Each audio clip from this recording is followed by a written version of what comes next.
ভোটের অধিকার নিশ্চিত করতে না পারলে জনগণের রাজনৈতিক ও অর্থনৈতিক মুক্তি সম্ভব নয় বলে মন্তব্য করেছেন বিএনপির ভারপ্রাপ্ত চেয়ারম্যান তারেক রহমান। বিএনপির ৩১ দফা ও জনসম্পৃক্ততা বিষয়ক এক প্রশিক্ষণ কর্মশালায় দেওয়া বক্তব্যে তিনি এই মন্তব্য করেন। তারেক রহমান বলেন, দুর্নীতি নিয়ন্ত্রণ করতে পারলে অনেক ক্ষেত্রে অর্থ সাশ্রয় করা সম্ভব। তিনি বলেন, উঠান বৈঠকের মাধ্যমে তৃণমূল পর্যায়ে জনগণকে সচেতন করতে হবে যাতে করে জনপ্রতিনিধিরা জবাবদিহিতার আওতায় থাকে। আরও জানাচ্ছেন ইউসুফ আলী।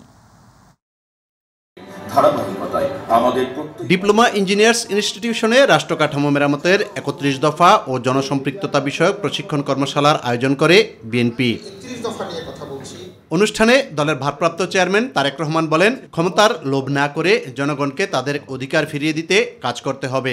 একটি দেশের রাজনীতি যদি রুগ্ন হয়, সেই দেশের অর্থনীতি রুগ্ন হতে বাধ্য, এবং সেই দেশের অর্থনীতি যদি রুগ্ন হয়, রাজনীতি যদি রুগ্ন হয়, তাহলে সেই দেশের শিক্ষা, সেই দেশের স্বাস্থ্য, সেই দেশের বিচার ব্যবস্থা, সেই দেশের প্রশাসন সবকিছু রুগ্ন হয়ে যাবে। মানুষ কোনো সুফল কোনোভাবেই পাবে না। কাজেই প্রথম কাজ হচ্ছে আমাদের দেশের মানুষের রাজনৈতিক অধিকারকে প্রতিষ্ঠিত করা। তিনি বলেন, রাজনৈতিক নেতাদের জনগণের কাছে জবাবদিহিতার বিষয়টিও নিশ্চিত করতে হবে।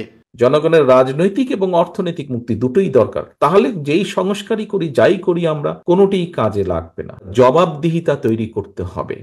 যার যা ইচ্ছা করে চলে যাবে সেটি করা যাবে না। সেটা যেই হোক, সরকার হোক, বিরোধী দল হোক, যে কোনো রাজনৈতিক দল হোক, রাজনৈতিক কর্মী হোক, উপজেলার চেয়ারম্যান হোক, পৌরসভার চেয়ারম্যান হোক, কাউন্সিলর হোক, মেম্বার হোক, যেই হোক না কেন, প্রত্যেকের একটি জবাবদিহিতা থাকতে হবে জনগণের কাছে। অনিয়ম দূর করতে পারলে দেশকে সামনের দিকে এগিয়ে নেওয়া সহজ হবে বলে মনে করেন বিএনপির ভারপ্রাপ্ত চেয়ারম্যান। দুর্নীতিকে যদি আমরা নিয়ন্ত্রণ করতে পারি, সেক্ষেত্রে আমরা অনেক অর্থের সাশ্রয় করতে পারবো, যেগুলো আমরা শিক্ষা, যেগুলো আমরা স্বাস্থ্যের পিছনে ব্যয় করব। জাতিকে শিক্ষিত করতে শিক্ষার উপর গুরুত্ব দিতে হবে বলেও মনে করেন তিনি। প্রাইমারি শিক্ষার উপরে আমাদেরকে সবচাইতে বেশি জোর দিতে হবে। প্রাইমারি শিক্ষকদের উপরে আমাদের জোর দিতে হবে। তারেক রহমানের নামের পাশে কোনো বিশেষণ না লাগাতে দলীয় নেতাকর্মীদের নির্দেশনাও দেন বিএনপির ভারপ্রাপ্ত চেয়ারম্যান। আজকের পর থেকে দয়া করে আমার নাম যখন কেউ বলবেন, কেউ দেশ নায়ক, রাষ্ট্রনায়ক, এই কথাগুলো দয়া করে কেউ ব্যবহার করবেন না আমার নামের সাথে। ইউসুফ আলী, মাই টিভি, ঢাকা। ইসি গঠন করে দ্রুত নির্বাচন না দিলে রাজনৈতিক সমস্যা বাড়তে পারে বলে মন্তব্য করেছেন বিএনপির মহাসচিব মির্জা ফখরুল ইসলাম আলমগীর। আর স্থায়ী কমিটির সদস্য ডক্টর আব্দুল মঈন খান বলেছেন, জনগণের ভোটে ক্ষমতা এলে বিএনপি দেশ শাসন নয়, সবাইকে সাথে নিয়ে পরিচালনা করবে। রাজধানীতে আলাদা অনুষ্ঠানে বিএনপি নেতারা এসব কথা বলেন। ইউসুফ আলীর আরও একটি রিপোর্ট। ঐতিহাসিক বিপ্লব ও সংহতি দিবস উপলক্ষে জাতীয় প্রেস ক্লাবে আলোচনা সভার আয়োজন করে সম্মিলিত পেশাজীবী পরিষদ। নিরপেক্ষ সরকারের অধীন জাতীয় নির্বাচন হবে। সভায় বিএনপির মহাসচিব মির্জা ফখরুল ইসলাম আলমগীর বলেন, আওয়ামী লীগের একদলীয় শাসন হটাতে রাজনৈতিক দলগুলো ব্যর্থ হলেও ছাত্ররা সফল হয়েছে। আমরা তো প্রতিরোধ করে তুলতে পারিনি সেইভাবে। মিটিং করেছি, আন্দোলন করেছি, সবকিছু করেছি, কিন্তু ফাইনাল ধাক্কা দিয়ে তাকে সরাতে পারিনি। শেষ মুহূর্তে এই ছেলেরা, এটা স্বীকার করতেই হবে আমাদের, যে তারা কিন্তু ফাইনাল গোলটা তারা দিয়েছে। এই থেকে মেনে নিয়েই কিন্তু আমাদের সামনের দিকে যেতে হবে। অন্তর্বর্তীকালীন সরকার আমাদের তৈরি করা, আমরা সমর্থন দিয়েছি, ছাত্ররা হচ্ছে ডক্টর ইউনূসকে দিয়েছে, আমরা সবাই খুশি হয়েছি, তাই না? যে একদম সম্পূর্ণ নিরপেক্ষ যোগ্য মানুষকে দেওয়া হয়েছে। একটা জিনিস আমাদের স্বীকার করতে হবে, এদের কারণে কিন্তু আপনার রাজনৈতিক কোনো অভিজ্ঞতা নেই। গণতন্ত্রের পথ সুসংহত করতে দ্রুত নির্বাচন দেওয়ার দাবি করেন তিনি। সরকারের লোক যারা আছেন তারা অনেক সময় অনেক রকম কথা বলছেন, কথা বলে বিভ্রান্তি সৃষ্টি করছেন। ফোকাস একটাকে করুন, সেই ফোকাসটা হচ্ছে ইলেকশন কমিশনকে ঠিক করে, প্রশাসনকে ঠিক করে, বিচার ব্যবস্থাকে ঠিক করে নির্বাচনের দিকে যান।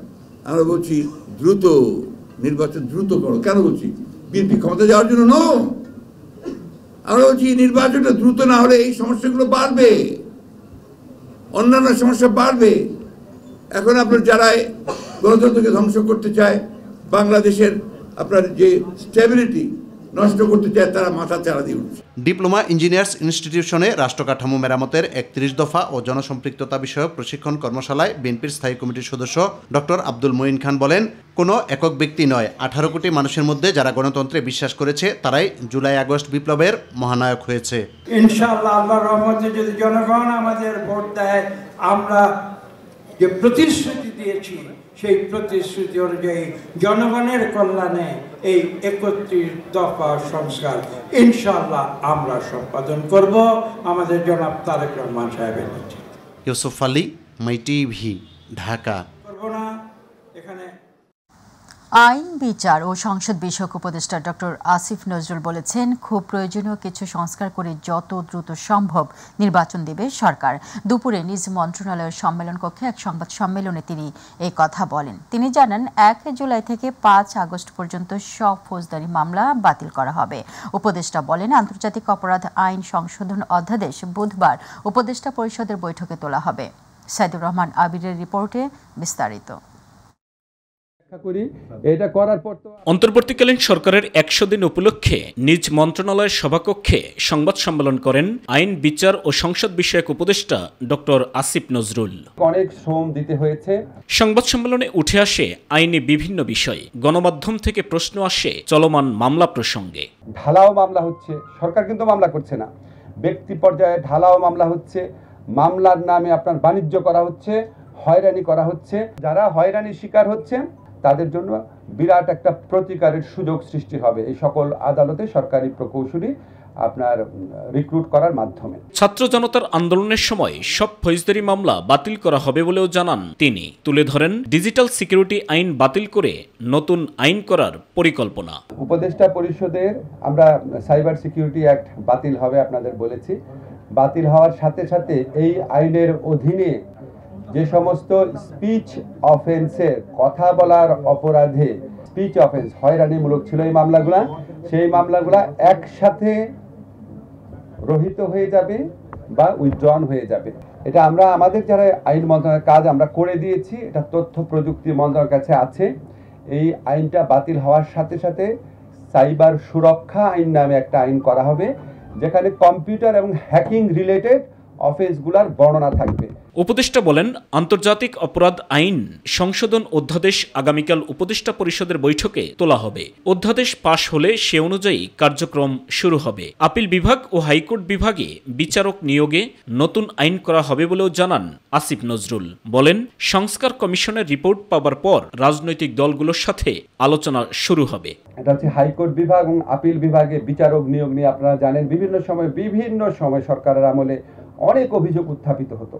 এটাকে অ্যাড্রেস করার জন্য আমরা একটা আইন প্রণয়নের চেষ্টা করছি। এ ব্যাপারে পরামর্শ নেওয়ার জন্য আমি আমাদের বিচার বিভাগীয় সংস্কার কমিশনের কাছেও গিয়েছিলাম, ওনারাও আমাদের সাহায্য করছেন। প্রতিটি মানুষ যাতে সঠিক বিচার পান সে বিষয়টি নিশ্চিত করতে কাজ করা হচ্ছে বলেও জানানো হয় সংবাদ সম্মেলনে। সাইদুর রহমান আবির, মাই টিভি, ঢাকা। অদ্ভুত ব্যাপার। নির্বাচন ব্যবস্থা সংস্কার কমিশনের প্রধান ডক্টর বদিউল আলম মজুমদার বলেছেন, কমনওয়েলথে নির্বাচনে সহায়তা করতে আগ্রহী। তারা চান দেশে একটা সুষ্ঠু নিরপেক্ষ নির্বাচন অনুষ্ঠিত হোক। আর কমনওয়েলথের assistant secretary general professor Luis Franceschi বলেছেন, নিরপেক্ষ ও জনগণের অংশগ্রহণমূলক নির্বাচন দেখতে চায় তারা, যেখানে জনগণের আশা আকাঙ্ক্ষার মতামত প্রতিফলিত হবে। বিস্তারিত আবু সাইদ অপুর রিপোর্টে। রাজধানীর আগারগাঁও নির্বাচন কমিশন সচিবালয়ে নির্বাচন ব্যবস্থা সংস্কার কমিশনের সাথে কমনওয়েলথের assistant secretary general professor Luis Franceschi এবং পররাষ্ট্র মন্ত্রণালয়ের পরিচালক আব্দুল্লাহ আল মামুন সহ 6 জনের প্রতিনিধি দলের সাথে একটি বৈঠক অনুষ্ঠিত হয় নির্বাচন ব্যবস্থা সংস্কার কমিশনের সাথে। বৈঠক শেষে নির্বাচন ব্যবস্থা সংস্কার কমিশনের প্রধান ডক্টর বদিউল আলম মজুমদার বলেছেন, কমনওয়েলথ নির্বাচনে সহায়তা করতে আগ্রহী এবং তারা চায় বাংলাদেশে অবাধ, সুষ্ঠু ও নিরপেক্ষ নির্বাচন অনুষ্ঠিত হোক। মতামত আদান প্রদান হয়েছে, তো ওনারা চাচ্ছেন যে আমাদের দেশে একটা সুষ্ঠু নিরপেক্ষ নির্বাচন হোক এবং এই নির্বাচন সুষ্ঠু নিরপেক্ষ নির্বাচন নিশ্চিত করার ব্যাপারে ওনারা সহায়তা করতে চান। এরপর সাংবাদিকদের সাথে কথা বলেন Commonwealth assistant secretary general professor Luis Franceschi. তিনি বলেন, নিরপেক্ষ ও জনগণের অংশগ্রহণমূলক নির্বাচন দেখতে চায় তারা, যেখানে জনগণের আশা আকাঙ্ক্ষার মতামত প্রতিফলিত হবে। আমরা চাই বাংলাদেশে একটি অবাধ সুষ্ঠু নির্বাচন হোক, যেখানে জনগণের আশা আকাঙ্ক্ষার প্রতিফলন ঘটবে, আর সেক্ষেত্রে কমনওয়েলথ সবসময় পাশে আছে। এ সময় নির্বাচন ব্যবস্থা সংস্কার কমিশনের অন্যান্য সদস্যরাও উপস্থিত ছিলেন। অবুসেদ অপু, মাই টিভি, ঢাকা। প্রধান উপদেষ্টা ডক্টর মোহাম্মদ ইউনূস বলেছেন, পালিয়ে যাওয়া সাবেক প্রধানমন্ত্রী শেখ হাসিনাকে ভারত থেকে ফিরিয়ে আনার চেষ্টা চালাবে বাংলাদেশ। তিনি আরও বলেন, নির্বাচনে হাসিনার আওয়ামী লীগের অংশগ্রহণের ব্যাপারে তার কোনো আপত্তি নেই। প্রধান উপদেষ্টা অধ্যাপক ডক্টর মোহাম্মদ ইউনূস ভারতের দ্য হিন্দু পত্রিকাকে এই কথা বলেন। এই সময় অধ্যাপক ইউনূস তার সরকারের 100 দিনের কাজের যৌক্তিকতা তুলে ধরেন। তিনি দৃঢ়ভাবে মৌলবাদের উত্থান এবং দেশের হিন্দু এবং অন্যান্য সংখ্যালঘুদের নিরাপত্তা নিয়ে উদ্বেগকে প্রোপাগান্ডা হিসেবে অভিহিত করেন। ঢাকায় প্রধান উপদেষ্টার বাসভবন যমুনায় দেয়া ওই সাক্ষাৎকার সোমবার হিন্দুর অনলাইন সংস্করণে প্রকাশ করা হয়েছে। বৈষম্য বিরোধী আন্দোলন চলাকালে ছাত্র জনতার মিছিলে রাজধানীর নিউ মার্কেট এলাকায় ব্যবসায়ী আব্দুল ওয়াদুদকে গুলি করে হত্যার অভিযোগে করা মামলায় গ্রেপ্তার সাবেক খাদ্যমন্ত্রী কামরুল ইসলামের 8 দিনের রিমান্ড মঞ্জুর করেছেন আদালত। সকালে তাকে আদালতে হাজির করে 10 দিনের রিমান্ডে চেয়ে আবেদন করে পুলিশ। রাষ্ট্র ও আসামি পক্ষের শুনানি শেষে ঢাকার অতিরিক্ত chief metropolitan magistrate Ziadur Rahman তার 8 দিনের রিমান্ড মঞ্জুর করেন। গত 19 জুলাই নিউ মার্কেটের 1 নং গেটের সামনে গুলিতে নিহত হন ব্যবসায়ী আব্দুল ওয়াদুদ। এই ঘটনায় সাবেক প্রধানমন্ত্রী শেখ হাসিনা, ওবায়দুল কাদের সহ 130 জনের বিরুদ্ধে হত্যা মামলা করা হয়। যেখানে যে দায়িত্ব পালন করেছি, যে নিষ্ঠা ও দক্ষতার সাথে দায়িত্ব পালন করেছি এবং সেই কথাগুলো উনি বলেছেন, এবং যে অসুস্থ সেটাও উনি বলেছেন, উনি ফ্রিডম ফাইটার ছিলেন সেটাও বলেছেন, এবং ওনার বিরুদ্ধে যে অভিযোগ আনা হয়েছে সেই অভিযোগগুলো ভিত্তিহীন এবং মিথ্যা এবং উদ্দেশ্য প্রণোদিতভাবে সেই কথাগুলো উনি সাবমিশনে বলেছেন। বিজ্ঞ আদালত আসামি পক্ষের আইনজীবীদের কথা শুনেন, রিমান্ড বাতিলের প্রার্থনা করেন তারা এবং জামিন শুনানি করেন। বিজ্ঞ আদালত সন্তুষ্ট হয়ে 8 দিনের রিমান্ড মঞ্জুর করেন। ঢাকা মহানগর এলাকায় 3 দিনের মধ্যে ব্যাটারি চালিত রিকশা চলাচল বন্ধের নির্দেশ দিয়েছেন হাইকোর্ট। একই সঙ্গে ব্যাটারি চালিত রিকশা চলাচল বন্ধে কর্তৃপক্ষের নিষ্ক্রিয়তা কেন বেআইনি হবে না তা জানতে চেয়ে রুল জারি করেছেন আদালত। মঙ্গলবার বিচারপতি ফাতেমা নজিব ও বিচারপতি মাহমুদুর রাজীব হাইকোর্ট বেঞ্চ এই আদেশ দেন। স্বরাষ্ট্র সচিব, স্থানীয় সরকার সচিব, আইজিপি, ঢাকা মহানগর পুলিশ কমিশনার, ঢাকার 2 সিটি কর্পোরেশন কর্তৃপক্ষ সহ সংশ্লিষ্টদের আদালতের এই আদেশ বাস্তবায়ন করতে বলা হয়েছে। বৃহত্তর ঢাকা সিটি কর্পোরেশন প্যাডেল চালিত রিকশা মালিক ঐক্য জোটের সভাপতি জহুরুল ইসলাম মাসুম ও সাধারণ সম্পাদক মোহাম্মদ মুবিন আলী এই বিষয়ে রিট দায়ের করেন। ব্যাংকিং খাতের বর্তমান পরিস্থিতিতে কিছু ব্যাংক ভালো অবস্থায় ফিরে আসছে, কিছু দুর্বল ব্যাংক খুঁড়িয়ে চলবে, কিন্তু সেগুলো বন্ধ করা হবে না বলে জানিয়েছেন অর্থ উপদেষ্টা ডক্টর সালেহুদ্দিন আহমেদ। অর্থ মন্ত্রণালয়ের সমসাময়িক বিভিন্ন বিষয় নিয়ে আয়োজিত সংবাদ সম্মেলনে তিনি এই কথা বলেন। উপদেষ্টা জানান, বাংলাদেশের আর্থিক খাতের আইন দুর্বল নয়, ব্যাংকগুলো সঠিকভাবে মেনে না চলা ও কেন্দ্রীয় ব্যাংক সঠিকভাবে দায়িত্ব পালন না করার জন্য বর্তমান পরিস্থিতি তৈরি হয়েছে। সুশাসনে গুরুত্ব দিয়ে পলিসি তৈরি, পুঁজিবাজার সংস্কারে নতুন নিয়োগ দেওয়া হয়েছে বলেও জানান অর্থ উপদেষ্টা। তারপর ব্যাংকিং সুপারভিশন কমিটি আছে, বাজার যারা আমরা জানি তাদের জন্য হিসেবে বাজার 1, 2, 3 এগুলি সে করতে পারবেন। সাথে সাথে আমাদের নিজস্ব কোম্পানির আইন আছে, ব্যাংক কোম্পানির আইন আছে, বাংলাদেশ ব্যাংক অর্ডার আছে, সেগুলো আমরা পরিপালন করতে চেষ্টা করি। বাংলাদেশে আর্থিক খাত, এসব ব্যাংকিং খাতের সবচেয়ে বড় সমস্যা হলো আমাদের প্রুডেন্সিয়াল নর্মস আর ম্যানেজমেন্ট নর্ম পরিপালন করা। সরকারের সাথে আলোচনার পর 7 দিনের জন্য আন্দোলন স্থগিত করেছেন রাজধানীর তিতুমির কলেজের শিক্ষার্থীরা। বৈঠকের সিদ্ধান্ত অনুযায়ী সরকারি তিতুমির কলেজকে বিশ্ববিদ্যালয়ে রূপান্তর করা সম্ভব কি না তা যাচাইয়ে আগামী 7 কর্মদিবসের মধ্যে কমিটি গঠন করা হবে। বিকেলে সচিবালয়ে তথ্য উপদেষ্টা নাহিদ ইসলাম ও শিক্ষা মন্ত্রণালয়ের কর্মকর্তাদের সাথে বৈঠক করেন আন্দোলনকারীরা। পরে সন্ধ্যায় সংবাদ সম্মেলনে শিক্ষার্থীরা এই তথ্য জানান। এই সময় তারা তাদের চলমান আন্দোলন স্থগিতের সিদ্ধান্ত জানান। তিতুমির কলেজকে স্বতন্ত্র বিশ্ববিদ্যালয় ঘোষণার জন্য সোমবার থেকে আন্দোলন করছেন প্রতিষ্ঠানটির শিক্ষার্থীরা।